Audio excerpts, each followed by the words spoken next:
আসসালামু আলাইকুম।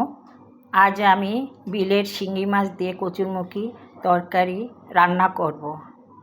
কচুরমুখী এমন একটি তরকারি যা আমাদের আয়রনের ঘাটতি পূরণ করে। তেল গরম হলে আমি পেঁয়াজ রসুন দিয়ে দিলাম।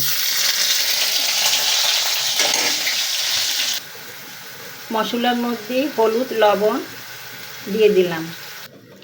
এবার মশলার মধ্যে শিঙি মাছগুলো দিয়ে ভালোভাবে কষাই করে নেব। শিঙি মাছ উঠে রেখে এবার কচুরমুখী তরকারি কষাই করব। পরে ঝোলের পানি দিয়ে দেব।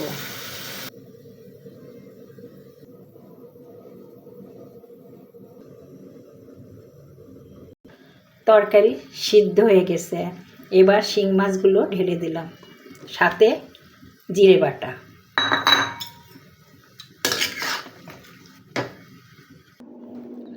কচুরমুখী দিয়ে শিং মাছ তরকারি রান্না হয়ে গেল।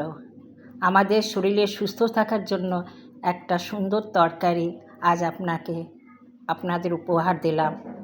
ভালো থাকবেন, সুন্দর থাকবেন, শুভকামনা করছি। ধন্যবাদ।